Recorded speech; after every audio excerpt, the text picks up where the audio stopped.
নাই, সে করে নাই। তার একজন সন্তান ছিল, ওই সন্তান নাবালক অবস্থায় মৃত্যুবরণ করেছে। আর সে পাপিষ্ঠের মধ্যে সেরা পাপিষ্ঠ ছিল। পৃথিবীর মধ্যে এমন কোন গুনাহ নাই, সে করে নাই। এই ব্যক্তি এই শবে বরাতের রাত্র একদিন সে শবে বরাতের সমস্ত মানুষ, এলাকার সমস্ত মানুষ মসজিদে নামাজ পড়তে গেছে, কিন্তু ওই পাপিষ্ঠ মসজিদে যায় নাই। অন্য দিনের তুলনায় সে আজকে আরো আগে ঘুমায় গেছে। ঘুমান্ত অবস্থায় সে স্বপ্ন দেখে বিশাল এক সাপ তাকে দৌড়াতেছে, তাকে তাড়াইতেছে, দৌড়াচ্ছে। স্বপ্নে সে দৌড়তেছে, কিন্তু সাপ তাকে তার নিকটে চলে আসে সাপ তাকে ধরার জন্য। কিছুক্ষণ দৌড়ার পর সে দুর্বল হয়ে গেছে, আর দৌড়তে পারে না। সামনে থেকে একটা মুরব্বী লোক, সে দাঁড়ানো অবস্থা। ওই পাপিষ্ঠ ব্যক্তি বলে, ও বাবা মুরব্বী, এই সাপ থেকে আপনি আমাকে বাঁচান। মুরব্বী বলতেছে, আমি এমন দুর্বল, আমার নিজেকে নিজে বাঁচাইতে পারি না, তোমাকে আমি কিভাবে বাঁচাবো? ওই পাপিষ্ঠ ব্যক্তি আর কোথায় পাইল না। সে সামনের দিকে দৌড়াইতেছে আর বলতেছে, ও আল্লাহ, এই সাপ থেকে বাঁচানোর একমাত্র তুমি আল্লাহ। দৌড়াইতে এক সময় সে দুর্বল হয়ে যায়। সামনে কোন রাস্তা না, সে কি করবে?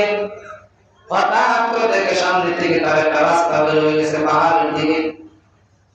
সে পাহাড়ের দিকে উঠতেছে ওই সাপ থেকে বাঁচানোর জন্য। এমন ভাবে পাহাড় উঠতে উঠতে সে পাহাড়ের উপরে উঠে চিৎকার করে বলে, ও আল্লাহ, আমি গুনাহগার, তুমি জানো। এই সাপ থেকে, ও আল্লাহ, তুমি আমাকে রক্ষা করো। এরকম চিৎকার দিতেছে, চিল্লাইতেছে। ওই নাবালক অবস্থায় তার সন্তান মারা গেছে। ওই সন্তান পিতা এরকম চিৎকার শুনে সে ঘর থেকে বেরিয়ে দৌড়ে আসে তার পিতার কাছে। তার পিতাকে বলছে, ও আমার পিতা, ও আমার জন্মদাতা পিতা, তুমি এরকম চিৎকার করতেছে কেন?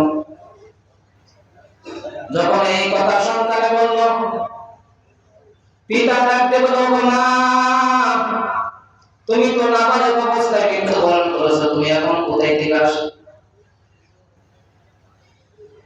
সন্তান বলে, ও জন্মদাতা পিতা, ওই যে বারাখানা দেখতেছেন, ওই ঘর দেখা দেখতেছে, ওই ঘরের ভিতরে আমরা ইব্রাহিম আলাইহিস সালাম আমাদেরকে কোরআন শিক্ষা দেয়, কালিমা শিক্ষা দেয়।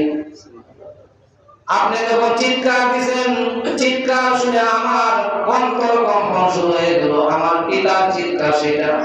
এজন্য আমি আর ওই বারাখানা ওই রুমে থাকতে পারলাম না, ওই ঘর থেকে বের হয়ে আমি আপনাকে বাঁচানোর জন্য আসলাম। পিতা বলে, মা, ওই দেখো সাপ আমাকে কামড় দেওয়ার জন্য, চুল করার জন্য সাপ থাকে আছে। সামনে একজন মুরব্বী পাইলাম, ওই মুরব্বীকে বললাম আমাকে বাঁচানোর জন্য। মুরব্বী উত্তর দেয়, আমি এত দুর্বল, তোমাকে বাঁচানোর শক্তি আমার কাছে নাই। সন্তান ডাক দিয়ে বলে, আলাম ইয়াকিনিল্লাযীনা আমানু আন তাখশা কুলুবুহুম লিযিকরিল্লাহ। সন্তান পিতাকে নসিহত করে। সন্তান বলে, তোমার কি এখনো সময় হয় নাই? আলাম ইয়াকিনি, তোমার কি এখনো সময় হয় নাই? আন তাখশা কুলুবুহুম, আল্লাহকে ভয় করার সময় কি তোমার এখনো হয় নাই? আমি তো বাল্য অবস্থায় মৃত্যুবরণ করেছি, তোমার দাড়ি পেকে গেছে, এখনো কি তোমার ওই গুনাহ পাপিষ্ঠ থেকে মাপ চাওয়ার তোমার সময় কি এখনো হয় নাই? আলাম ইয়াকিনিল্লাযীনা আমানু, ওই সমস্ত মানুষ যারা ইসলাম গ্রহণ করেছে, যারা ঈমান এনেছে, তাদের কি এখনো সময় হয় না? আন তাখশা কুলুবুহুম, তাদের অন্তরকে আল্লাহ বানানো, তাদের কি এখনো সময় হয় না? সন্তান পিতাকে বলে, পিতা সন্তানকে বলে, ও মা, এখন তুমি আমার কাছে বলো তুমি ওই বালাখানা থেকে আসছো, এই সাপ এটা কে আমাকে পরিচয় দাও। সন্তান বলে এই সাপ হলো তোমার গুনাহ, তুমি যে পুরা জিন্দেগি গুনাহ করেছো ওই গুনাহ হলো ওই সাপ। আর রাস্তায় একজন মুরব্বীর সাথে তোমার সাক্ষাৎ হয়েছিল, ওই মুরব্বী হলো তোমার আমলনামা।